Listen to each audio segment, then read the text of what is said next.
बोली शंकर भगवान की, बोली गौरा मैया की। और आई हम मधु पांडे आर शिव चर्चा के बड़ा चर्चा होखता, बड़ी चर्चा बा हो। और देखी श्रीधाम चैनल देखल ना भूलिया लोगन, केहू ना कैसे चर्चा वही पे ज्यादा चर्चा होता, पूरा गर्दा मचल बा शिव जी के चर्चा से हो। और जे चर्चा में नइखे बा वो श्रीधाम चैनल खोल के रोज चर्चा में जुड़ी तो बहुत कुछ मिली, मिलता बहुत चर्चा मिलता, भजन मिलता। और भजन में का कहता री, भजन में का कहता री गौरा मैया का कहता री हो। अरे शिव गुरु चले कैलाश की बुद्धिया पढ़ने लगी, क्या बात है। कि शिव गुरु चले कैलाश बुद्धिया शिव गुरु चले कैलाश बुद्धिया पढ़ने लगी, शिव गुरु चले कैलाश बुद्धिया पढ़ने लगी, शिव गुरु चले कैलाश बुद्धिया पढ़ने लगी, शिव गुरु चले कैलाश बुद्धिया पढ़ने लगी।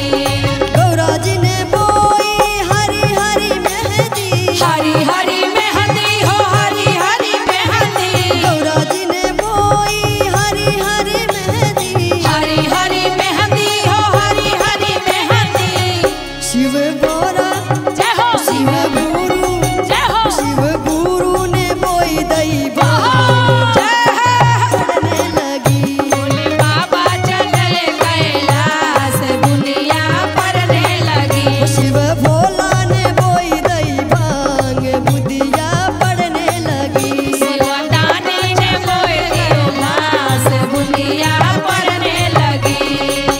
हो शिव भोला हो शिव गुरु, हो शिव गुरु चले कैलाश बुद्धिया पढ़ने लगी, शिवदानी चले कैलाश बुनिया पढ़ने लगी।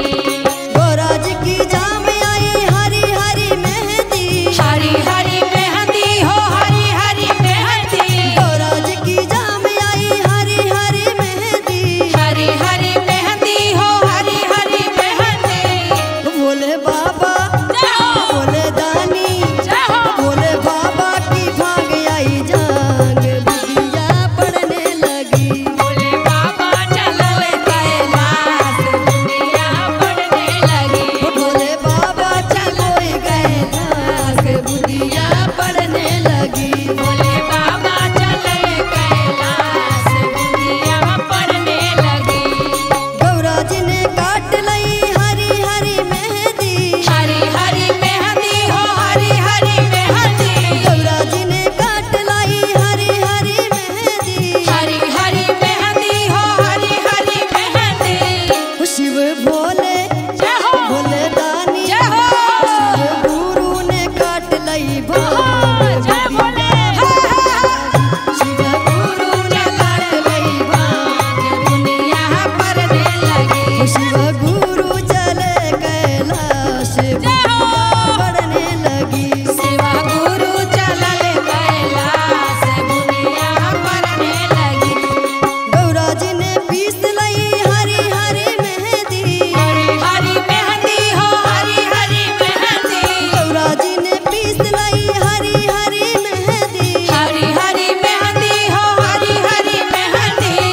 शिव गुरु जय हो भोले दानी, जय शिव भोले। भोला ने घोट लई भांग चढ़ा चढ़ा लगी, शिव भोला ने घोट लई भांग दुनिया पढ़ने लगी, शिव गुरु चले कैलाश बुद्धिया पढ़ने लगी, शिव गुरु